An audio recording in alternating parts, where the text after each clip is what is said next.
ये iron man का सबसे सुंदर परिवर्तन है, क्योंकि दुश्मन ने उस पर बेतहाशा ताना मारा था। टोनी ने बिना ज्यादा सोचे समझे तुरंत कवच बुला लिया। उसे जल्दी से 54,321 तक गिनते देख मार्क 42 प्रोडिगल सन का रोबोटिक हाथ खिड़की से टूट गया। जब ये टोनी की बाह में पूरी तरह से फिट हो गया, तो उसने संयम वाले व्यक्ति से लड़ना शुरू कर दिया, और स्टील लेग कवच भी टोनी के शरीर से जुड़ा हुआ था। यह स्पष्ट था कि यह लड़ाई एक तरफा कुचलने वाली बन गई थी। उसने एक हाथ से उड़ान भरी और आकाश में 720 डिग्री से अधिक घूम गया, फिर प्रतिद्वंद्वी को चकमा देते हुए तेजी से आगे बढ़ा। हालांकि लगातार आ रहे दुश्मन के सुदृढ़ीकरण के सामने टोनी की सहज कॉम्बो का अंत अपूर्ण हो गया। सभी दुश्मनों के समाप्त होने के बाद शेष मार्क 42 प्रोडिगल सन्स एक के बाद एक सामने आए। ऐसा भ्रामक व्यवहार वास्तव में टोनी विरोधी सूट है और एमसीयू में सबसे लोकप्रिय सुपर हीरो के रूप में है। हालांकि टोनी ने अपने जीवन में अनगिनत दुश्मन बनाए हैं, लेकिन उसने कभी उम्मीद नहीं की थी कि उसके जीवन में अब तक का सबसे कठिन दुश्मन उसके द्वारा आयरन मैन बनने से पहले बनाया गया था। उस समय टोनी अभी भी एक बोहेमियन किशोर था और कंपनी की एक वार्षिक पार्टी में टोनी ने अपनी स्नातक छात्र प्रेमिका माया से मुलाकात की। हालांकि जब वह उसे गहन संचार के लिए कमरे में ले जाने वाला था, तो उसे रोक दिया गया एक मूर्ख वैज्ञानिक द्वारा। उन्होंने कहा कि उनका नाम किलियन है और वह हमेशा से टोनी के वफादार प्रशंसक रहे हैं, और इस बार वह इसलिए आए क्योंकि उनके पास उनके साथ सहयोग पर चर्चा करने का एक प्रोजेक्ट था। लेकिन इस समय टोनी जल्द से जल्द अपनी प्रेमिका के साथ यौन संबंध बनाना चाहता था। इसलिए उलझन से छुटकारा पाने के लिए टोनी उसे छत पर केवल 5 मिनट तक इंतजार करने के लिए धोखा दे सकता था, जबकि वह और उसकी प्रेमिका छत पर चले गए। छत का स्वीट। इस प्रक्रिया के दौरान उन्होंने पाया कि माया एक हताश वायरस का अध्ययन कर रही थी। यदि प्रयोग सफल रहा तो मानव शरीर को एक पौधे की तरह पुनर्जन्म दिया जा सकता है। लेकिन इस समय टोनी का स्वभाव स्पष्ट रूप से यहाँ नहीं था, इसलिए उसने एक सरल उपाय किया और तुरंत हैप्पी को दरवाजा बंद करने के लिए कहा। हालांकि उसी समय, क्योंकि किलियन को टोनी ने पूरी रात जाने दिया था, उसने गुप्त रूप से अपने दिल में कसम खाई कि वह भविष्य में दूसरे पक्ष को भारी कीमत चुकाएगा। पलक झपकते ही 10 साल से अधिक समय बीत चुका है और टोनी लोगों के मन में एक सुपर हीरो बन गया है। हालांकि न्यूयॉर्क की लड़ाई का अनुभव करने और जिकारी सेना को कुचलने और पृथ्वी पर आक्रमण करने के बाद उसे अंततः एहसास हुआ, मनुष्य की तुच्छता, इसलिए अधिक सक्षम होने के लिए, पृथ्वी की अच्छी तरह से रक्षा करने के लिए टोनी ने मजबूत बनने के लिए दिन रात अध्ययन किया, इतना कि उसके स्टील कवच को MK42 में अपग्रेड किया गया। हालांकि यह एक टोनी विरोधी कवच है, नए अलग किए गए कंकाल डिजाइन ने बहुत प्रगति की है। मैंने टोनी को अपने शरीर में नियंत्रण चिप इंजेक्ट करते हुए देखा, फिर डीवीडी चालू की और संगीत पर नृत्य किया, और फिर शांति से उसके साथ फैला उसका बायां हाथ बाहर निकलता है। कवच की भुजा स्वचालित रूप से फिट होने के लिए आगे बढ़ती है। हालांकि इस प्रक्रिया के दौरान टोनी का पूरी तरह से इलाज किया गया था। उसने अंततः कवच का आखिरी टुकड़ा सफलतापूर्वक पहन लिया। हालांकि जब वह दिखावा करना चाहता था, तो अगले ही सेकंड में उसे हिंसक रूप से पूरी इमारत से उड़ा दिया गया अराजक। चूंकि टोनी 3 दिन और 3 रातों से नहीं सोए थे, रोड्स इस बात से बहुत चिंतित थे। लेकिन टोनी ने कहा कि आइंस्टीन साल में केवल 3 घंटे ही सोते थे। वह बस इतना कर सकते थे कि एलियंस के पृथ्वी पर आक्रमण करने से पहले जितनी जल्दी हो सके खुद को सुधार लें। लेकिन वह असहाय था। मैं भी चिंता विकार से पीड़ित था। हालांकि यह एक टोनी विरोधी कवच है, नए अलग किए गए कंकाल डिजाइन ने बहुत प्रगति की है। मैंने टोनी को अपने शरीर में नियंत्रण चिप इंजेक्ट करते हुए देखा, फिर डीवीडी चालू की और संगीत पर नृत्य किया, और फिर शांति से उसके साथ फैला उसका बायां हाथ बाहर निकलता है। कवच की भुजा स्वचालित रूप से फिट होने के लिए आगे बढ़ती है। हालांकि इस प्रक्रिया के दौरान टोनी का पूरी तरह से इलाज किया गया था, उसने अंततः कवच का आखिरी टुकड़ा सफलतापूर्वक पहन लिया।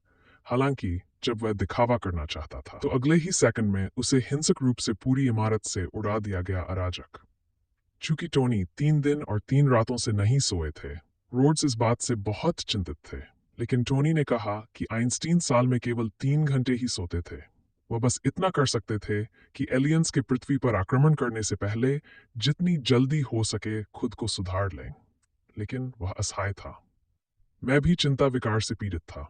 उन्होंने कहा कि हालांकि उनके प्रोजेक्ट को टोनी ने पसंद नहीं किया था, सौभाग्य से इसे डोडोर माया ने मान्यता दी थी। इसलिए उन दोनों के संयुक्त सहयोग से टर्मिनल वायरस अब पूर्णता के करीब है और वह एक सुपर की तरह मानव नेताओं की खोज कर सकता है। सीरम। इसलिए किलियन को उम्मीद है कि दोनों पक्ष सहयोग कर सकते हैं, लेकिन पेपर को लगता है कि ये तकनीक बहुत खतरनाक है और आज का स्टार्क इंडस्ट्रीज अब वैसा नहीं है जैसा पहले हुआ करता था। इसलिए उसके पास दूसरे पक्ष के सहयोग कार्यक्रम को अस्वीकार करने के अलावा कोई विकल्प नहीं है। हालांकि जैसे ही वे यहां से निकलने वाले थे, हैप्पी को लगा कि किलियन की यात्रा बहुत संदिग्ध थी।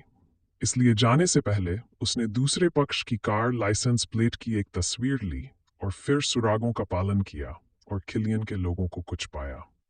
एक अजीब औषधि बेची जा रही थी, इसलिए हैप्पी आगे बढ़ा और जानबूझकर उस आदमी से टकराया और फिर कुछ लेने के बहाने चुपचाप भाग गया। मैंने सोचा था कि योजना बहुत सुचारू रूप से चल रही थी, लेकिन अप्रत्याशित रूप से यह दृश्य सेवन ने असहाय रूप से देखा।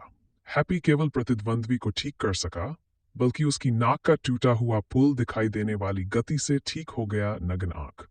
हैप्पी इतना भयभीत हो गया कि वह वहीं बेहोश हो गया।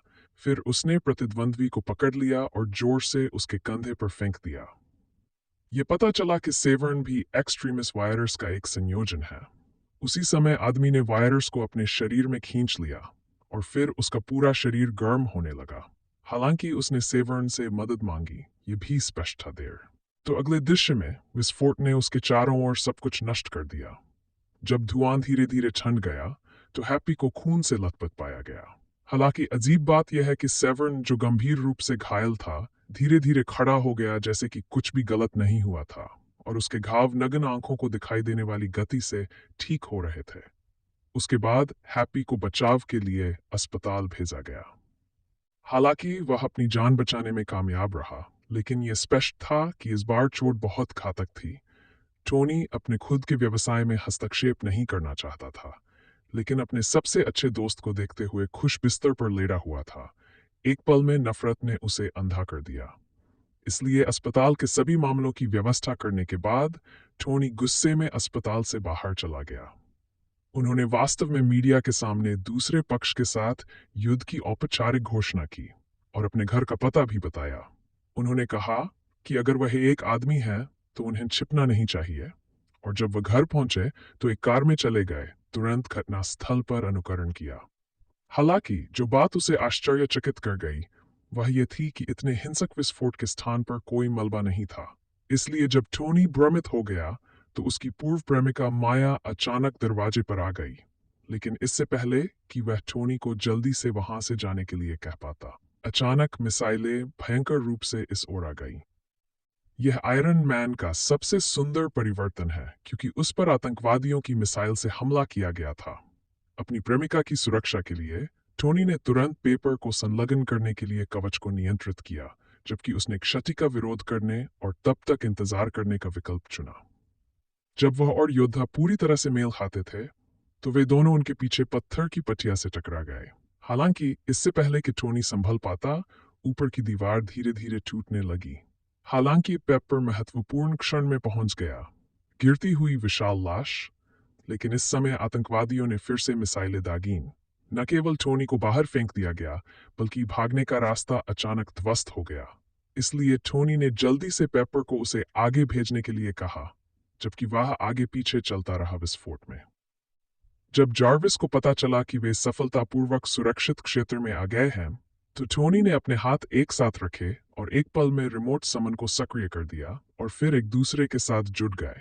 ये देखते हुए कि कवच का आखिरी टुकड़ा सफलतापूर्वक जोड़ा गया था, आयरन मैन ने अंततः युद्ध के मैदान पर सफलतापूर्वक कब्जा कर लिया। हालांकि जब टोनी ने वापस लड़ना चाहा तो उसने पाया कि मार्क 42 के पास हथियार स्थापित करने का समय नहीं था और हेलीकॉप्टर बाहर था।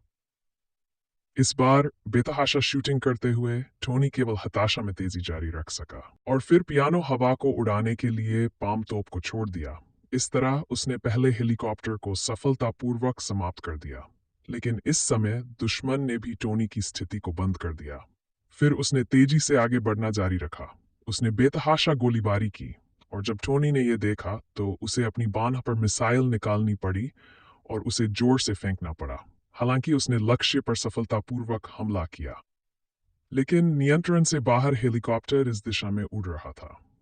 भले ही टोनी ने घातक क्षति से बचने के लिए समय पर प्रतिक्रिया की, लेकिन इस समय दुश्मन ने फिर से इस ओर मिसाइलें दागीं, जिसके बाद एक ही पल में लाखों की कीमत वाली हवेली नष्ट हो गई। वह भी खंडहरों के साथ समुद्र के तल में डूब गया और एक विशाल चट्टान से दब गया और हिलने डुलने में असमर्थ हो गया। सौभाग्य से जार्विस महत्वपूर्ण क्षण में अपने शरीर से अलग हो गया। फिर उसकी बांह पकड़ ली और उसे खंडहर से बाहर खींच लिया। फिर अपनी बांह की उन्नति के साथ टोनी तेज हो गया, पानी से बाहर निकल गया और जब वह फिर से कोमा से बाहर आया, जब वे उठे तो उन्होंने पाया कि कवच की ऊर्जा थी 5% से कम था। इसलिए वे घबराहट में आकाश से गिर गए और फिर सुरक्षित रूप से उतरने से पहले बेहद धीमा हो गए।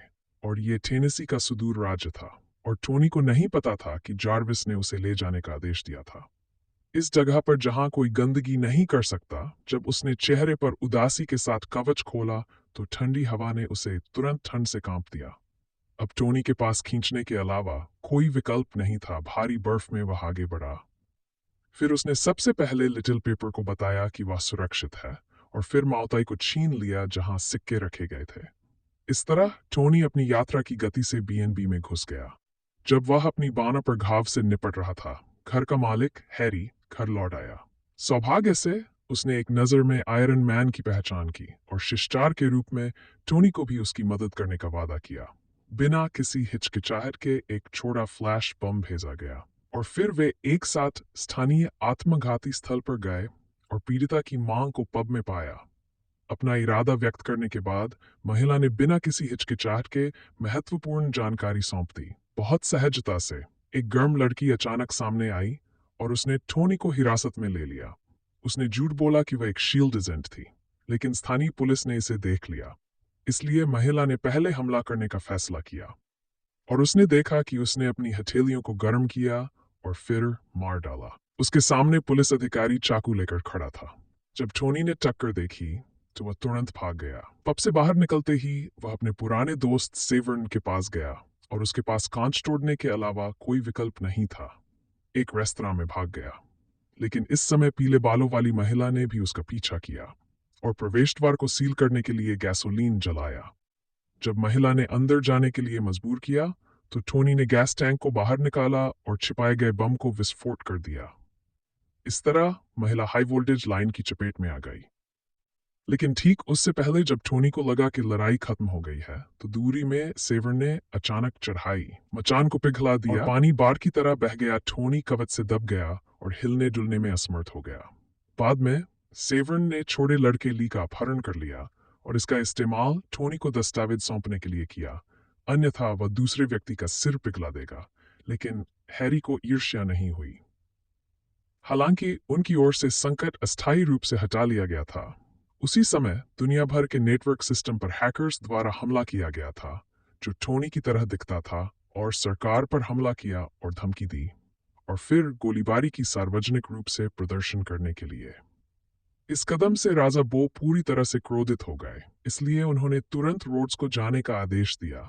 लेकिन जब वॉर मशीन अपने गंतव्य पर पहुंची तो पता चला कि इस समय टोनी भी घटनास्थल से जा चुका था। अचानक फोन आया। उसने कहा कि उसे दूसरे पक्ष का आधिकारिक खाता उधार लेने की जरूरत है। हालांकि रोड्स ने बेहद अनिच्छा से व्यवहार किया, लेकिन अंत में उसके पास अपने खाते का पासवर्ड बताने के अलावा कोई विकल्प नहीं था, जैसा कि अपेक्षित था। बाद में उसे टोनी द्वारा बेरहमी से परेशान किया गया। उत्साही प्रशंसकों की मदद से टोनी ने अंततः मंच के पीछे सरकार में प्रवेश किया और अंदर एक चौंकाने वाला रहस्य खोजा। ये पता चला कि वे सभी तथाकथित आत्मविनाश की घटनाएं किलियन के दुष्ट प्रयोग के कारण हुई। उन्होंने बड़ी संख्या में विकलांग सैनिकों की भर्ती की और फिर उन्हें टर्मिनल वायरस के साथ इंजेक्ट किया गया।